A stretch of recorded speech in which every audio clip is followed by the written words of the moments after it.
Welcome back, students.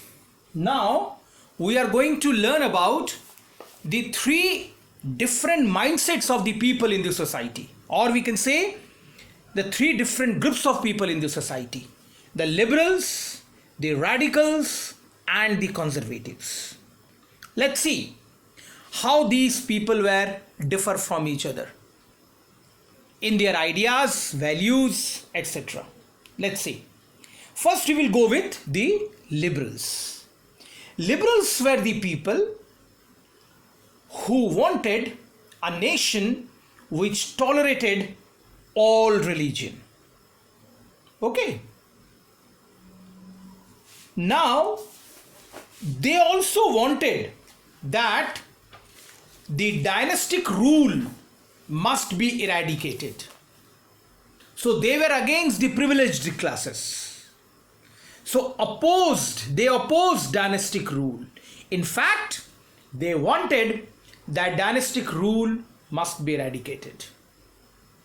Liberals also wanted to safeguard the rights of individual against government. That was important.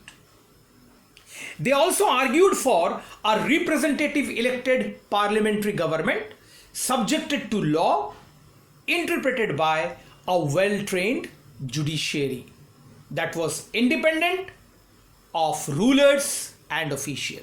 Means they had a democratic ideas, but they were not democrats. Now, if they had this democratic idea, then why they were not democrats? Because they wanted limited voting rights.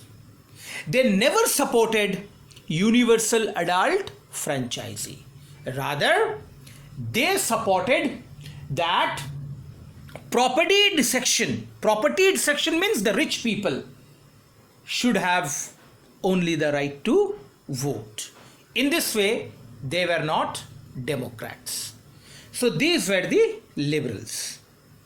Now, on the other side, there were certain people who want sudden change in the society, and they even supported violence or force to change the society. They were called as the radicals. So radicals were somehow more violent, and they even supported force, use of power, force, etc. Now, these radicals were different from the liberals in many ways, and they were similar in some ways also. What was the most important similarity between liberal and radical? First, we go with the similarity.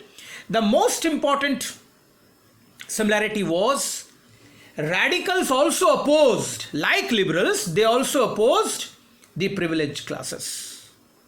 They also want to eradicate monarchical rule, rather we could say. And radicals also supported voting of the people. That is, government must be elected by voting process. But there was a great difference. What was the difference? Radicals wanted universal adult franchisee. Means voting right must be given to all. And many of the radicals also supported voting rights to women. So in this way, liberals and radicals were different from each other. Okay. So this is how liberals and radicals wanted changes in the society. And on the other side, the conservatives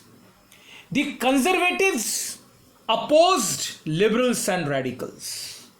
Rather, they supported the privileged section of the society. Means they were not against the monarchical rule. And even they were not supported any change in the society. But after the French Revolution, conservatives had opened their minds to the need for change. Before the French Revolution, conservatives had been generally opposed the idea of change, but by the 19th century, they also accepted that some change was inevitable. But in spite of that, the conservatives were completely against radicals and liberals. So this is how the European society was divided between three mindsets of people, or between three groups of people: liberal, radicals and conservatives. Okay, we are actually learning the development of socialist idea. After that, how the socialism will come, this we will see. So that's all for today, students. We'll continue with this.